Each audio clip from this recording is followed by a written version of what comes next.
মজবুত ডিমের আবরণকে ভেঙে এই ক্ষুদ্র ইমু পাখির বাচ্চাটি বাইরের পৃথিবীতে আসতে পারছে না। দীর্ঘ ৩ দিন পর্যন্ত যুদ্ধ করছে, কিন্তু যে ডিমের খোলস ভেঙে সে বের হয়ে আসবে সেই খোলস এতটাই শক্ত যে এটা ভেঙে বের হওয়া তার জন্য অসম্ভব হয়ে পড়েছে। এই ব্যক্তি পুরো দৃশ্যটাই ভিডিও করছেন, কিন্তু কোনোভাবেই ডিমের খোলস ভেঙে দিচ্ছেন না। আপনি হয়তো ভাবছেন একটু খোলসটা ভেঙে দিলেই তো হয়। না ভাই, এই শক্ত মজবুত খোলস যেই বাচ্চা ভেঙে বের হতে পারবে সেই বাইরের পৃথিবীর সাথে যুদ্ধ করে টিকে থাকতে পারবে। এটাই হচ্ছে পৃথিবীতে আসার পথে তার সর্বপ্রথম টেস্ট। আমাদের জীবনটাও এমন, যেই শিশু যত বেশি স্ট্রাগল দেখবে সেই বড় হয়ে সবচেয়ে বড় যোদ্ধা হবে, পরিবারের যোদ্ধা, দেশের যোদ্ধা, জাতির যোদ্ধা। তো ভিডিওতে আপনারা যে বাচ্চাটিকে দেখতে পাচ্ছেন সে কিন্তু গত ৩ দিন পার হয়ে ৪ দিনে পড়েছে। তার পাশাপাশি অন্যান্য বাচ্চারা ডিমের খোলস ভেঙে ঠিকই বের হয়ে এসেছে, কিন্তু সে পারছে না।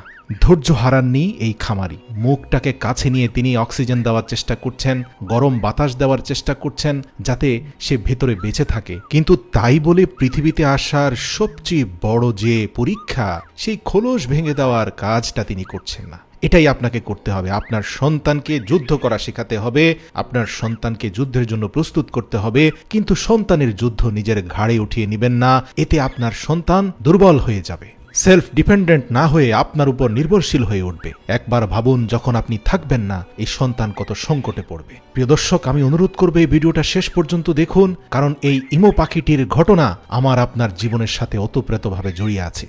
প্রিয় দর্শক, ৫ম দিনে পা দিয়েছে। ইতিমধ্যে ধারালো ডিমের খোলসের আঘাতে সে ক্ষতবিক্ষত হয়েছে, কিন্তু যুদ্ধ সে বন্ধ করেনি। সর্বশেষ ৬ষ্ঠ দিনে সে খোলসটা পরিপূর্ণরূপে ভাঙতে পেরেছে, কিন্তু ভারী খোলসের নিচে যে পাতলা শেলগুলো আছে সেই শেলটা তার শরীরে থাকা ভেজা পশমের সাথে আঠার মতো লেগে গিয়ে এই পাখিটাকে ভেতরে স্টাক করে ফেলেছে। ঠিক এই মুহূর্তে তার মালিক শুধুমাত্র যেই অংশটা তার মৃত্যুর কারণ হতে পারে সেই পাতলা আবরণটা তার শরীর থেকে আলতো করে সরিয়ে দিলেন। তারপরে শিশুটা ধীরে ধীরে বের হয়ে আসলো, কিন্তু অন্য পাখিগুলো ২ দিনে বের হলেও দীর্ঘ ৬ দিনের যুদ্ধে সে ইতিমধ্যে ক্ষতবিক্ষত হয়েছে। তার পায়ের গোড়ালিতে খুব ভারী ধরনের জখম হয়েছে, কিন্তু তাই বলে তাকে হারতে দেওয়া যাবে না। তাকে সাহায্য করা যাবে, কিন্তু তার যুদ্ধটা তাকেই লড়তে হবে। আপনারা দেখতে পাচ্ছেন তার পায়ের গোড়ালিতে ভারী আঘাতের কারণে সে স্বাভাবিকভাবে ২ পায়ের উপরে কোনোভাবেই দাঁড়াতে পারছে না, বরং শরীরটাকে ডানে বামে যতটুকু সম্ভব অগ্রসর হওয়ার ব্যর্থ চেষ্টা সে করে যাচ্ছে।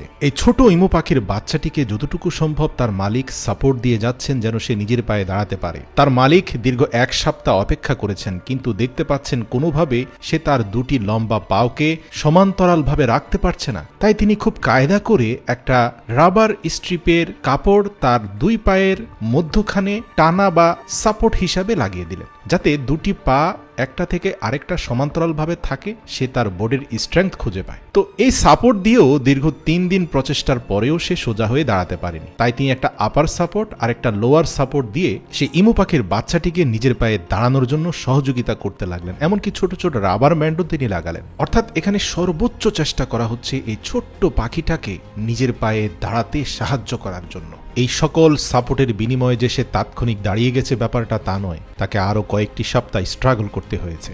দেখা যাচ্ছিল দীর্ঘ ৫ মিনিট ডানে বামে কাঁপাকাঁপি করে সে ২-১ বারের জন্য সোজা হয়ে দাঁড়াতে পেরেছে। সে পরবর্তী কয়েক সপ্তাহ ধারাবাহিক পরিশ্রম করার কারণে ধীরে ধীরে সে সফলভাবে এই সাপোর্টগুলোর বিনিময়ে দাঁড়াতে পেরেছে। কিছুটা দুর্বলতা এবং কাঁপাকাঁপি থাকলেও সে লম্বা রাস্তা সোজা হয়ে হাঁটতেও পেরেছে। এবার ইমু পাখির মালিক তার পায়ের নিম্নাংশের সাপোর্টটি খুলে দিলেন, কারণ তিনি চান এই পাখিটি কোনো সাপোর্ট ছাড়াই হাঁটতে শিখুক। কারণ আপনারা দেখতে পেয়েছেন টানা দীর্ঘ ১ মাস পরে ইমু পাখিটি সক্ষমভাবে হাঁটা শুরু করেছে এবং ইতিমধ্যে তার দলের অন্যান্য সদস্যদের সাথে সংযুক্ত হয়েছে।